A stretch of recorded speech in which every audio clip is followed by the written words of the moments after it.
फिर मैं उपस्थित हूँ आपके समक्ष तृतीया विभक्ति लेकर, और इसको हम पढ़ेंगे डिजिटल टीचिंग के माध्यम से। डिजिटल टीचिंग के माध्यम से हमारा प्रथम वीडियो है। उम्मीद करता हूँ आपको पसंद आएगा। देखिए और जानिए। नमस्कार। देखिए दोस्तों, जैसा कि आपको स्क्रीन पे दिख रही है तृतीया विभक्ति। तृतीया विभक्ति का एक ये सूत्र है, येनांग विकारे तृतीया। इसका अभिप्राय है येनांगेन विकृतेन अंगिनः विकारः लक्ष्यते ततः तृतीया विभक्ति स्यात्। शरीर के जिस अंग में कोई विकार दिखलाई देता है उस अंग में तृतीया विभक्ति का ही प्रयोग किया जाता है। यहाँ आपके सम्मुख दो उदाहरण दिख रहे हैं आपको। पहला उदाहरण है रमेशः नेत्रेण काणः। रमेश की आँख में यहाँ काणत्व का विकार दिखलाई दे रहा है, इसलिए आँख शब्द की तृतीया विभक्ति नेत्रेण का प्रयोग हुआ है। दूसरा उदाहरण है शकुनी पादेन लगुडः आसीत्। शकुनी के पैर में यहाँ विकार दिखलाई दे रहा है, इसलिए पैर शब्द की तृतीया विभक्ति यहाँ प्रयुक्त हुई है। इस प्रकार आप समझ सकते हैं कि शरीर के अंग के विकार के योग में तृतीया विभक्ति का प्रयोग होता है। अन्य उदाहरण देखिए। तीसरा उदाहरण देखिए, मंथरा पृष्ठेन कुब्जा आसीत्। मंथरा पृष्ठ यानी पीठ से कुबड़ी थी, तो पृष्ठ शब्द की तृतीया विभक्ति यहाँ प्रयुक्त हुई है। अगला देखिए, धृतराष्ट्र है नेत्राभ्याम अंधः है। अंधा होता है दोनों आँखों से, काणा होता है एक आँख से। तो देखिए यहाँ नेत्र शब्द की तृतीया द्विवचन नेत्राभ्याम प्रयुक्त हुआ है। सह शरीरेण वामनः। वामन मतलब बोना, ठिंगना। वह शरीर से वामन है, छोटा है। इसलिए जैसे वामन अवतार में भगवान विष्णु ने अवतार लिया था, तो यहाँ शरीर शब्द की तृतीया विभक्ति एक वचन हुई है। शिष्य है सिरसा खलवाटे अस्ति। खलवाट है अर्थात गंजा। सिरस शब्द की तृतीया विभक्ति प्रयुक्त हुई है यहाँ सिरसा। सिर से वो गंजा है, इसलिए तृतीया विभक्ति। अगला उदाहरण देखिए, मोहन है कर्णाभ्याम बधिरः अस्ति। कानों से बह रहा है वो। कान दो होते हैं, इसलिए कर्ण शब्द की तृतीया द्विवचन कर्णाभ्याम प्रयुक्त हुआ है।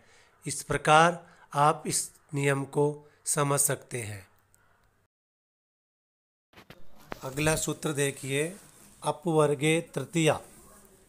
अर्थात अपवर्ग है फल प्राप्ति तस्याम द्योत्यायाम कालाध्वनो अंत्य संयोगे तृतीया स्यात्। अपवर्ग से तात्पर्य है फल प्राप्ति। फल प्राप्ति का अर्थ घोषित होने पर कालवाची और मार्गवाची शब्दों में तृतीया विभक्ति का प्रयोग होता है। यदि फल की प्राप्ति नहीं होगी तो यथा प्राप्त द्वितीय विभक्ति ही होगी। अर्थात फल प्राप्ति नहीं होने पर कालवाची मार्गवाची में द्वितीय विभक्ति ही प्रभावी होती है, लेकिन फल प्राप्ति का तात्पर्य स्पष्ट होने पर तृतीय विभक्ति का प्रयोग किया जाता है। इस सूत्र का उदाहरण देखिए, सह मासेन गणितम पठति। वह 1 महीने से गणित पढ़ रहा है। कालवाची शब्द मास में तृतीया विभक्ति दृष्टिगोचर है। वर्षेण दर्शनम अधीतवान। वर्ष जो समयवाची शब्द है उसमें तृतीया विभक्ति प्रयुक्त है। छात्र दिवसेन अधीतः। दिवस शब्द कालवाची शब्द है, उसमें तृतीया विभक्ति प्रयुक्त है। अगले उदाहरण में सयोजनेन श्लोकः कंठगतः। यह उदाहरण कालवाची न होकर मार्गवाची है, जिसमें 1 योजन तक श्लोक कंठस्थ करता है। इस प्रकार आप देखते हैं कालवाची मार्गवाची शब्दों के योग में तृतीया विभक्ति का निश्चित प्रयोग किया जाता है। अगला सूत्र हम देखते हैं, इत्थम भूत लक्षणम प्रतीयते। इत्थम भूत लक्षणम प्रतीयते कश्चित् प्रकारं प्राप्तस्य लक्षणे तृतीया विभक्ति स्यात्। वह इस प्रकार का है। इस प्रकार के अर्थ की प्राप्ति में लक्षण या चिन्ह में तृतीया विभक्ति का प्रयोग किया जाता है। अर्थात जिस किसी लक्षण या चिन्ह से किसी का ज्ञात होता हो उसमें तृतीया विभक्ति का प्रयोग किया जाता है। उदाहरण देखिए, सह जटाभि साधु प्रतीयते। वह जटाओं से साधु प्रतीत हो रहा है। तो जटा शब्द में यहाँ तृतीय विभक्ति है, रमा की तृतीया की तरह। मोहन गणवेशेन विद्यार्थी प्रतीयते। मोहन गणवेश से विद्यार्थी प्रतीत हो रहा है। सुदामा शिखया पंडित प्रतीयते। सुदामा चोटी से पंडित लग रहे हैं। शिखा शब्द रमा की तरह है, तृतीय विभक्ति प्रयुक्त हुई है। सह वेशभूषया सैनिकः प्रतीयते। वह वेशभूषा से सैनिक प्रतीत हो रहा है। इस प्रकार हम देखते हैं जिनसे जो लक्षण या चिन्ह से पता चल रहा है उस लक्षण में तृतीय विभक्ति का सदैव प्रयोग किया जाता है। इस प्रकार हम अगला सूत्र देखते हैं, हेतोः। हेतोः हेतु या कारण में तृतीया विभक्ति प्रयुक्त की जाती है। यह कारण करण से थोड़ा भिन्न होता है।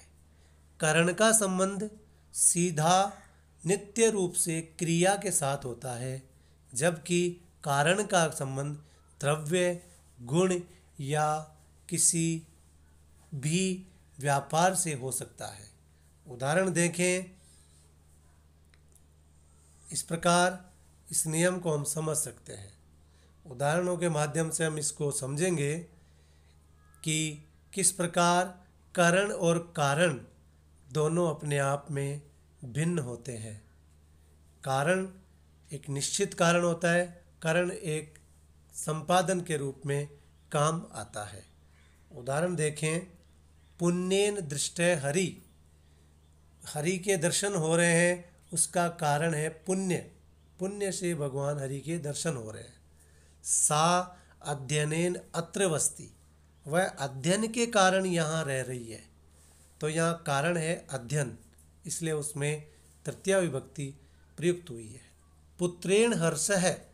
हर्ष का कारण है पुत्र, इसलिए पुत्र शब्द में तृतीया विभक्ति का प्रयोग हुआ है। अगला उदाहरण देखिए, कन्या शोकः सः। वह कन्या के कारण शोक है उसको। कन्या के कारण उसको शोक है, इसलिए कन्या शब्द में तृतीया विभक्ति प्रयुक्त हुई है। नमस्कार दोस्तों, इस प्रकार आपने देखा कि इस वीडियो के माध्यम से तृतीया विभक्ति के कुछ सूत्रों, उनके नियमों और उनके वाक्यों के प्रयोगों के विषय में। उम्मीद करता हूँ आपको ये वीडियो बहुत पसंद आया होगा।